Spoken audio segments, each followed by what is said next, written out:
भाई ऐसे अब तड़पने दो, चलो अब चलते हैं, हम इसके घर चलते हैं, वो लड़की इसके घर ही होगी, चलो। चल।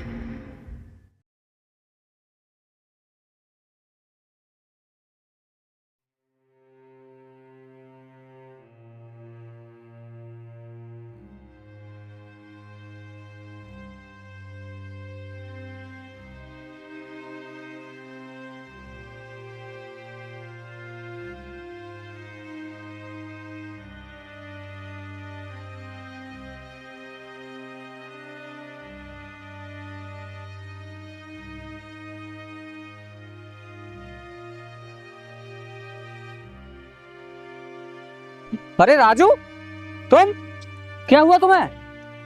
उठो, आराम से। क्या हुआ और किसने की तुम्हारी ये हालत? साहब, मैं तो चुपचाप से घर जा रहा था काम करके, तभी यहाँ पर 2 गुंडे खड़े मिले। उन्होंने मुझे जबरदस्ती पीट दिया। चुपचाप घर जा रहे थे तो फिर तुम्हें उन लड़कों ने क्यों पीटा? क्या तुम्हारी उनसे कोई दुश्मनी थी? साहब, मेरी इन लोगों से कोई दुश्मनी नहीं है। मैंने आपको फैक्ट्री में बताया था ना कि मुझे रास्ते में एक लड़की मिली थी, मैंने उस लड़की को अपनी बहन मान लिया है। बस ये लोग उस लड़की का ही पता पूछ रहे थे, मैंने पता नहीं बताया तो मुझे ये लोग पीटने लगे। बस इसी बात को झगड़ा हो गया। उन लोगों की इतनी हिम्मत कि उस लड़की के लिए उन्होंने आप पर हाथ उठाया? राजू, मैं आपकी हिम्मत को सलाम करता हूँ कि आपने खुद मार खा ली लेकिन उस अनाथ लड़की का पता नहीं बताया। साहब, वो लड़की मुझे अपना भाई मानती है और मैं उस लड़की को अपनी बहन मानता हूँ, तो मैं अपनी बहन का सौदा कैसे कर सकता था? चाहे मेरी जान क्यों न चली जाती, फिर भी मैं उन लोगों को अपने घर का पता नहीं बताता। राजू, आज आपने मेरी आंखें खोल दी। आप जैसे लोगों की वजह से इंसानियत आज भी जिंदा है। अब आप एक काम कीजिए, गाड़ी में बैठिए, मैं आपको अस्पताल ले चलता हूँ। साहब, मुझे अस्पताल नहीं, मुझे मेरे घर छोड़ दीजिए, क्योंकि मीरा बहुत डर रही होगी। वो कह रही होगी मुझे एक भाई मिला, वो भी मुझे छोड़कर चला गया, इसीलिए आप मुझे घर छोड़ दीजिए। ठीक है राजू, मैं आपको आपके घर छोड़ देता हूँ, आइए। ठीक है।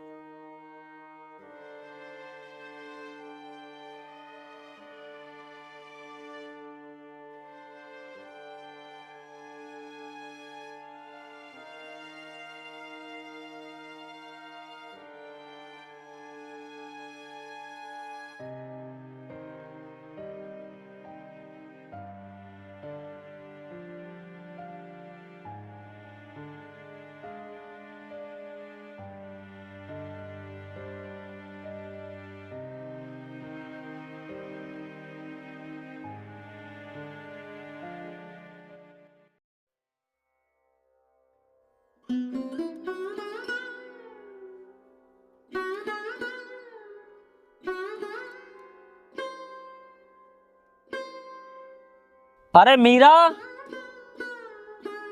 मीरा, खाना बन गया क्या? देखो कितनी धूप निकल आई और तुमने मुझे जगाया भी नहीं। अगर आज मैं काम पर टाइम से नहीं गया ना तो मेरी आज की दिहाड़ी भी कट जाएगी। भैया, आज आप कहीं नहीं जाओगे, आप घर पर ही रहकर आराम करोगे क्योंकि आपकी तबीयत खराब है और आपकी जगह काम पर आज मैं जाऊंगी। बहन, ये मजदूर का शरीर है, ये बीमार होने का हक नहीं रखता। अगर घर में दाना नहीं आएगा तो चूल्हा कैसे जलेगा? चूल्हा जरूर जलेगा भाई, क्योंकि आज आपकी जगह काम पर मैं जाऊंगी और कल आपके मालिक ने आपकी मदद की थी। आपके मालिक बहुत ही नेक दिल हैं, वो मुझे काम पर जरूर रख लेंगे और मैं मेहनत मजदूरी करूंगी लेकिन मैं थकूंगी नहीं भाई, इसलिए आप मुझे काम पर जाने दें। बहन, बाहर बहुत खतरा है, अभी तो उस दुनिया के बारे में जानती नहीं है। भाई, कल आपने मेरे लिए लाठियां खाई तो क्या मैं आपके लिए 2 वक्त की रोटी नहीं कमा सकती? भाई, आपने अपना फर्ज निभाया, आज मुझे आप मेरा फर्ज निभाने दीजिए। आप घर पर रहकर आराम कीजिए, मैं काम पर जा रही हूँ और शाम को काम से जल्दी लौट आऊंगी। ठीक है भाई?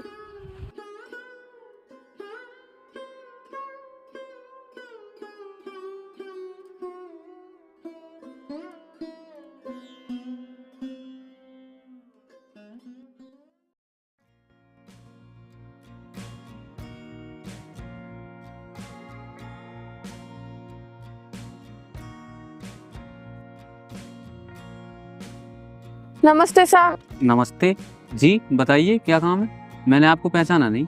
साहब, पहचान तो मैंने अपनी सड़क पर ही खो दी थी।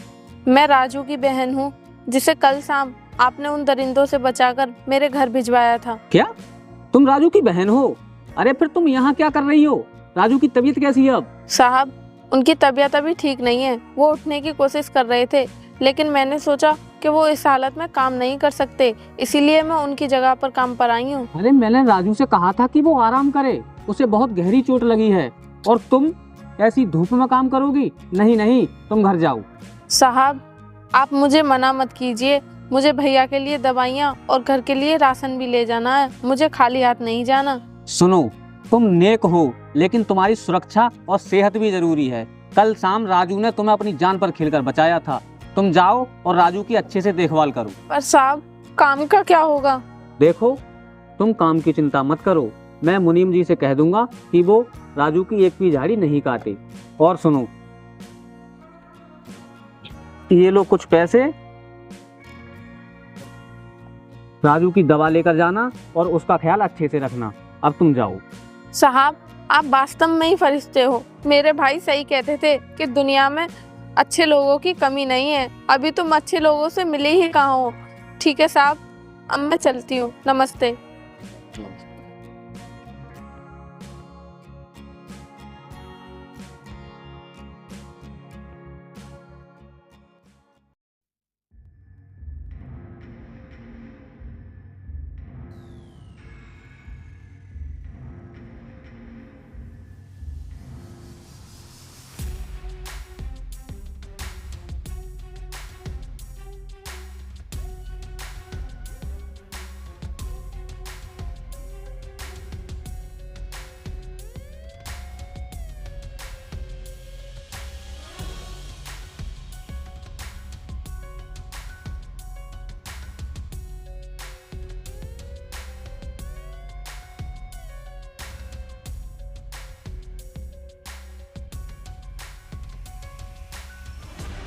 विक्की, साली फिर भाग गई आज। भाई किधर ही गई होगी, चलो देखते हैं।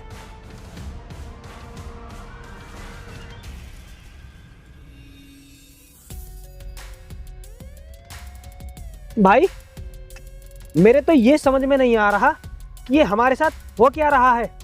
जिसे हम नीचे गिराने में लगे हैं, वो तो हमसे ऊंचाइयों में जा रहा है और हम नीचे गिरते जा रहे हैं। अब क्या हो गया? क्या हो गया मतलब? क्या आपको कुछ नहीं पता? भाई मैं उस लड़की की बात कर रहा हूँ जिस लड़की के पीछे हम पड़े थे। वो अब हमारे हाथ नहीं आएगी, क्योंकि वो एक फैक्ट्री की मालिक है। मालिक? और वो भी भिखारिन लड़की? ऐसे कैसे मालकिन बन सकती है? उसे किसने मालिक बना दिया? भाई अब वो भिखारिन नहीं, मालकिन है, मालकिन। और तुम्हें पता है उसे मालकिन किसने बनाया है? उस राजू ने इतनी बड़ी फैक्ट्री का मालिक उस लड़की को बना दिया है। और पता है वो कहाँ है? वो कहीं इंटरव्यू देने गया है। वो मालकिन बने या कुछ और, इससे हमें कोई मतलब नहीं। हम जो उसके साथ करना चाहते हैं वो तो हम करके रहेंगे, चाहे इसके लिए हमें किसी का भी मर्डर करना पड़े या फिर राजू का क्यों ना करना पड़े। जो हम चाहते हैं वो तो करके रहेंगे। तू सही कह रहा है भाई, हमें उसे किडनैप करना होगा, तभी हमारी इच्छा पूरी होगी। तू ठीक कह रहा है। अब मैं कोई नया प्लान बनाऊंगा जिससे कि वो हमारे कब्जे में हो। सही है, चल अब चलते हैं।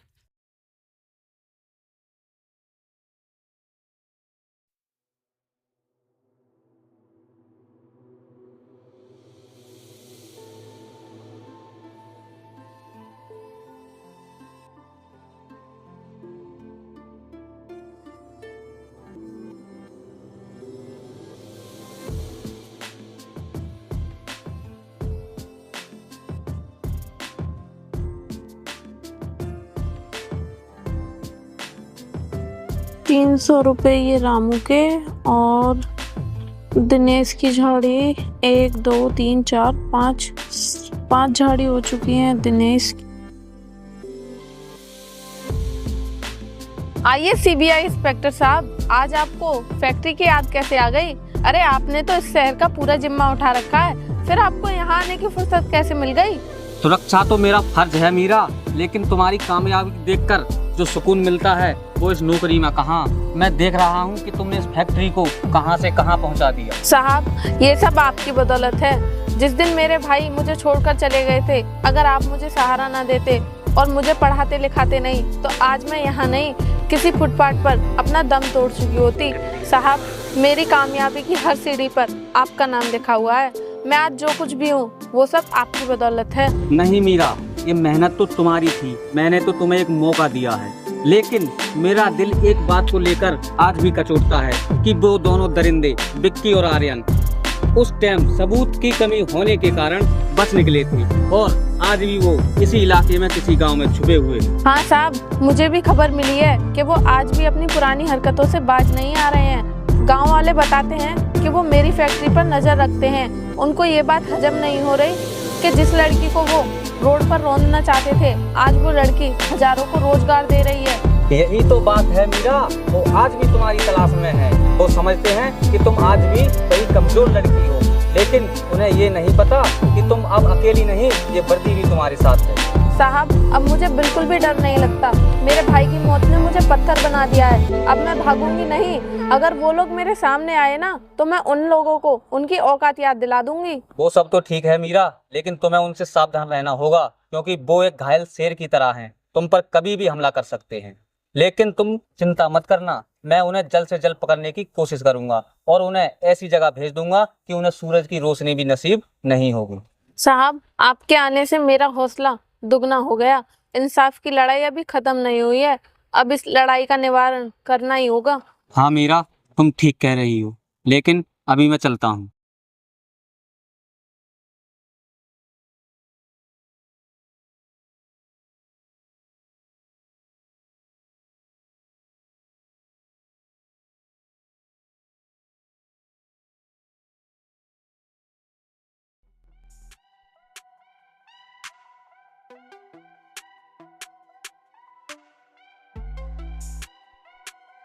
देख विक्की, कल वो अपनी फैक्ट्री की तरफ जाएगी तो हम उसका रास्ता रोकेंगे। बहुत बल्ली वो लड़की है मालकिन, अब उसकी औकात याद दिलाने का वक्त आ गया है। हाँ भाई, तुम बिल्कुल सही कह रहे हो। आज हमें उस भिखारी लड़की की वजह से इधर उधर छुपना पड़ रहा है, लेकिन वो बहुत अच्छे से जी रही है। लेकिन अब ऐसा नहीं होगा। हम उस भिखारी लड़की को इतनी दूर ले जाएंगे कि कोई भी हमें पकड़ नहीं पाएगा।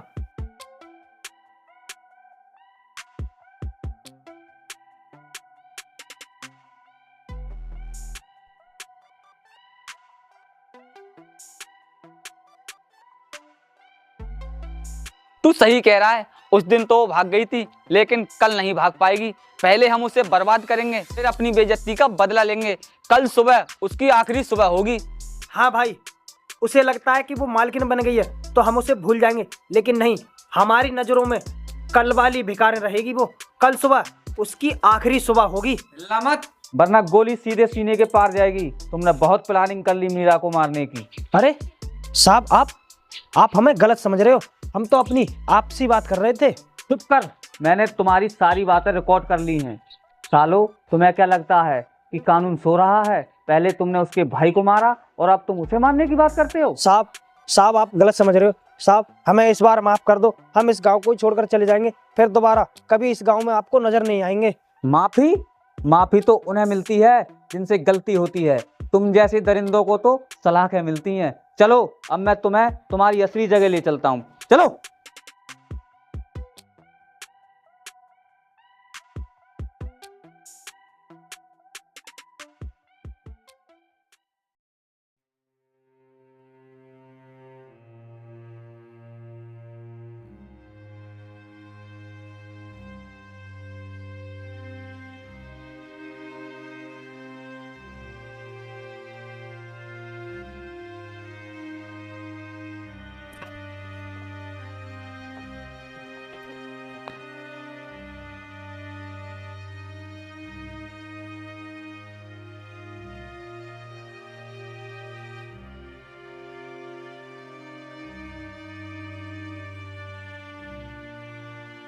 अरे मीरा, मैंने सुना है तुमने इस महीने का टारगेट वक्त से पहले ही पूरा कर दिया, और माल का स्टॉक देखकर लगता है कि इस महीने काम बड़ी जोरों शोरों से चला है।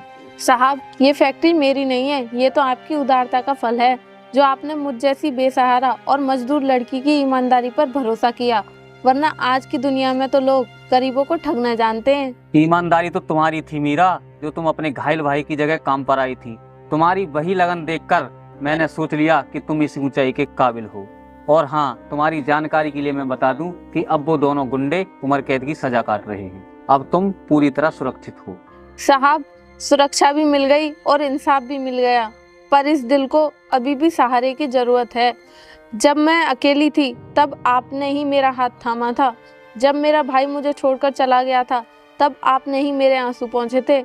आज मेरे पास सब कुछ है, लेकिन ये सब कुछ आपके बिना अधूरा है। क्या मीरा, आखिर क्या कहना चाहती हो? आखिर तुम्हारे कहने का मतलब क्या है? साहब, आपने मुझे ये फैक्ट्री दी, नाम दिया, सम्मान दिया। क्या आप पूरी जिंदगी मेरा साथ देना चाहोगे? मैं आपकी इस वर्दी के साए में अपना पूरा जीवन आपकी अर्धांगिनी बनकर गुजारना चाहती हूँ। आपने जिस मीरा को जमीन से उठाकर इस कुर्सी पर बिठा दिया, क्या आप उस मीरा को अपनी जिंदगी का हिस्सा बनाना चाहोगे? मीरा, मैंने कभी सोचा नहीं था कि तुम कुछ ऐसा कहोगी। मैं तो तुम्हारा रक्षक बनना चाहता था, लेकिन तुम्हारी सादगी और संघर्ष ने मुझे बहुत पहले ही अपना बना लिया था। अगर तुम मुझे अपनाना चाहती हो तो मैं भी तुम्हें अपनाने के लिए तैयार हूँ। अगर आज मेरा भाई जिंदा होता तो ये सब देखकर बहुत खुश होता कि आज उसकी बहन को उसका असली घर मिल गया है। चलो अब चलते हैं। चलो।